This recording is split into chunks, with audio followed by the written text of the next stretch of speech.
Dito po tayo ngayon sa Animal Bite Center ng Amang Rodriguez Hospital dito sa Marikina. Ito po ay located sa Marikina Bayan, malapit sa palengke, kaharap ng Marikina Sports Center, katabi ng Metrobank at malapit sa McDonald, Marikina Bayan.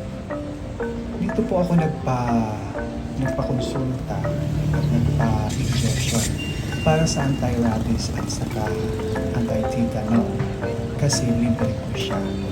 Although, habang ang kailangan mo lang dito, pipila ka, nakita mo naman na kailangan kang pumila. Usually, ang pila naman walang cut-off unless na ang gamot ay kukonti, nagkakaroon sila ng cut-off. Sometimes daw, sabi ng card, nagbibigay sila hanggang 50 to 100 na pila lang. So kung pagkaganon man, dapat maaga ka na pupunta. Usually, nagpapaumpisa sila ng pila mga alas 12 ng hating gabi o alauna ng madaling araw para ikaw talagang nauna. So libre naman lahat. Magkakaroon ka lang ng consultation, and then after consultation, i-ano ng doktora kung ano ang findings na sa bites ng cats man or ng dog, scratch ng dog o ng anumang animal. So, tapos, after that, i-skin test kanila. After nila i-skin test, pag naging negative naman or okay ka sa gamot, ituturo sa iyo. So, ang una nila ituturo is usually mga 4 hanggang 6 na turok ng gamot. At kung ilan din yung sugat nung natamo mo, ay doon din nila i-injectionan. Kung halimbawa may 4 na sugat ka, nakagat, doon i-injectionan nila ng 4 na beses yun. So, yun lang po. Tapos, after ng injection, may billing.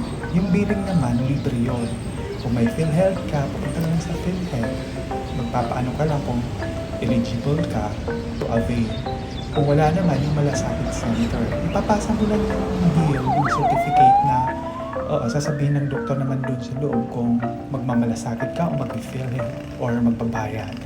So, pag sinabi mong magmamalasakit, pupunta ka sa malasakit, doon din lang yung katabi. Yung PhilHealth din, doon din yung katabi. Paglabas mo doon pag-injection. So, wala kang babayaran. Ang babayaran mo lang pamasahe. Libre lahat. Ang kailangan mo lang, effort.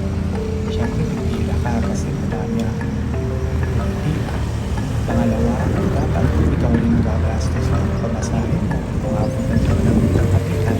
At least, pero usually sila nagdadala ng kumagaan doon ng breakfast habang nakapila. Ayun po, so ang pagpunta po dito sa Amang Rodriguez Hospital, kung galing kang Cubao, sasakay ka lang po na mga biyahe para Concepcion, then sa pinang bayan Marikina o bayan Palengke. Pagkakita mo ng bayan Palengke, hanapin mo yung sports complex o kaya yung McDonald. Malapit lang yung doon. O kaya yung BPI sa kanto. Kasi katabi ng BPI yung Amang Rodriguez. So, ang advice sa akin pag nakalabot ka, dapat i-injection ka agad within that day.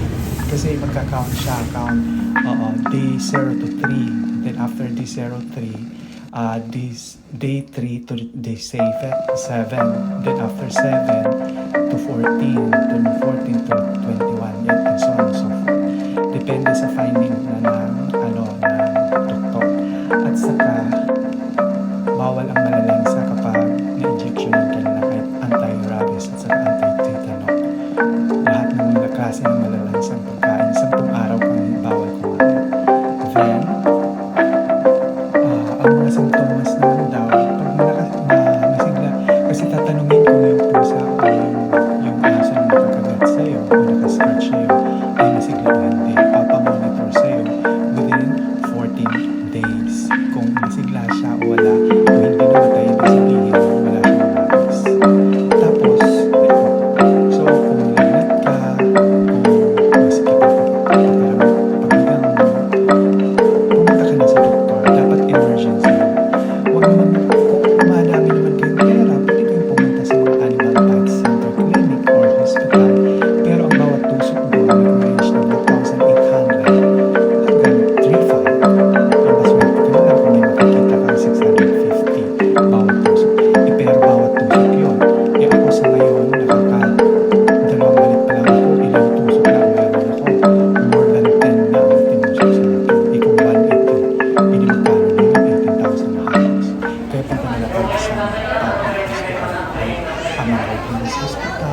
Lazaro, it's a mental ban